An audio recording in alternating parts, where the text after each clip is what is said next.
आज जेपी का जन्मदिन मनाया जा रहा है।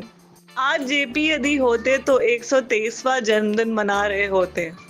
आज़ादी के 27 वर्षों के बाद जयप्रकाश नारायण ने एक युवा और जन आंदोलन को नेतृत्व देकर भारत की राजनीति के गिरावट के आरंभिक दौर में ही उसे रोक लेने की कोशिश की थी।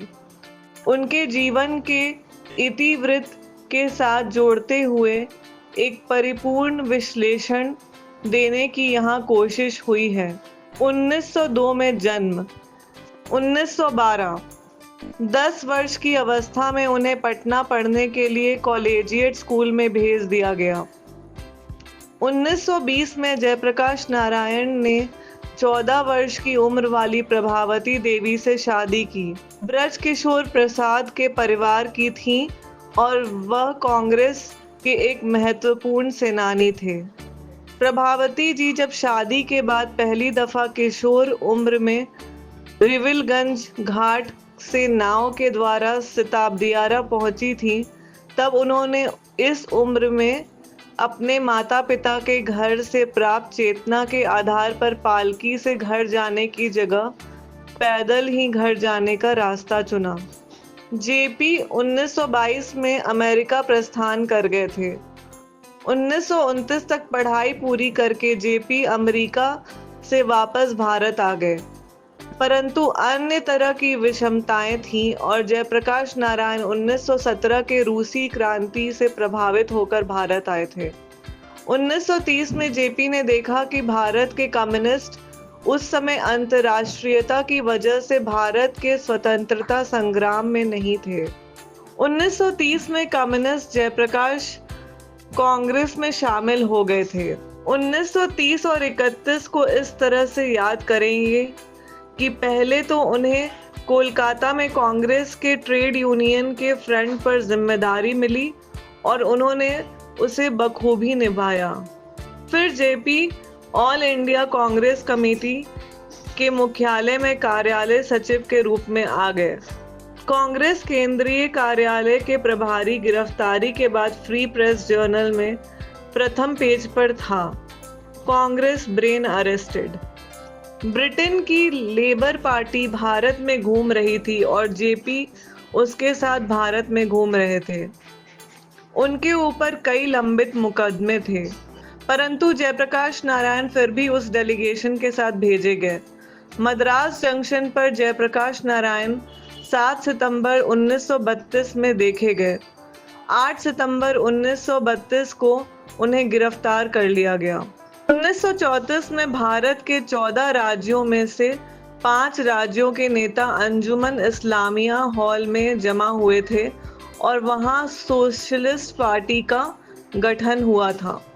सीएसपी यानी कांग्रेस सोशलिस्ट पार्टी उस दल का नाम पड़ा। जेपी के लेख वाई सोशलिज्म को सीएसपी यानी कांग्रेस सोशलिस्ट पार्टी ने प्रकाशित किया। हजारीबाग में रहते हुए जयप्रकाश नारायण ने 42 क्रांति में भाग लेने के लिए जेल से भागने का सफल प्लान बनाया था। 1942 में हजारीबाग जेल फान कर भाग गए। उन्होंने भारतवर्ष में स्वतंत्रता आंदोलन और भारत छोड़ो आंदोलन 1942 क्रांति में भूमिगत रहते हुए ही बहुत व्यापक भूमिका निभाई। 1942 लेटर टू स्टूडेंट्स लिखा था, जिस वजह से उस समय के युवा हृदय सम्राट बने थे। 1942 और 1974 क्रांति के नायक युवा हृदय सम्राट जयप्रकाश नारायण। इतिहास में ऐसी मिसाल शायद और कोई नहीं। 1944 जब जेपी 42 वर्ष के थे, गांधी मैदान में उनका नागरिक अभिनंदन हुआ। इसी समय दिनकर जी ने लिखा, झंझा सोई तूफान उठा, प्लावन आ गया कगारों में, जयप्रकाश के हुंकारों में। सन 1952 आज़ादी के बाद भारत में फर्स्ट जनरल इलेक्शन हुआ था। महासचिव के रूप में सोशलिस्ट पार्टी की तरफ से जेपी ने चुनाव लड़वाया। चुनाव नतीजा एक तरफा था, लगभग कांग्रेस के पक्ष में हुआ। उन पर आरोप लगाया गया कि वे नेहरू से नज़दीकी की वजह से जमकर चुनाव नहीं लड़े 1952 के चुनाव में जयप्रकाश नारायण खुद खड़े नहीं हुए थे। 1954 में गया में उन्होंने सर्वोदय नेता विनोबा भावे के साथ भूदान आंदोलन में शिरकत कर ली। जयप्रकाश नारायण ने भूदान आंदोलन को बिहार ही नहीं कई राज्यों में बहुत प्रभावशाली बना दिया। 1965 जयप्रकाश नारायण को उनके सामाजिक काम के लिए रोमन मैग्सेसे अवार्ड से पुरस्कृत और सम्मानित किया गया। सन 1967 बिहार में अकाल आ गया था। जनता के जीवन को सरकार के हाथों में छोड़ देने की जगह पर जयप्रकाश नारायण ने बिहार प्रदेश रिलीफ कमेटी नाम का गैर सरकारी बैनर खड़ा किया। कमेटी ने बड़े बड़े संयंत्र जुटाए और डीप बोरिंग करके जमीन के अंदर से सिंचाई के लिए पानी निकालने का तंत्र और सहयोग आम किसानों के लिए उपलब्ध करवाया। जयप्रकाश नारायण क्रांतिकारी और फायर ब्रांड नेता तो थे ही, रचनात्मक व्यक्ति के रूप में बिहार की जनता के दिलों में वास करने लगे थे। भूदान आंदोलन में काम करते हुए उन्हें देश दुनिया के मसलों पर ध्यान देना पड़ रहा था। उसी समय नागालैंड के मसले पर, कश्मीर के मसले पर और इसके साथ साथ बांग्लादेश की स्वतंत्रता संग्राम के मसले पर जयप्रकाश नारायण का बहुत महत्वपूर्ण योगदान है।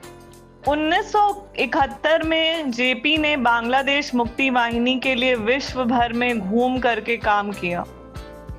सर्वोदय आंदोलन अपने महत्वाकांक्षा में बहुत सफल हुआ, परंतु इसके साथ साथ इसके दोष भी उभर करके आए।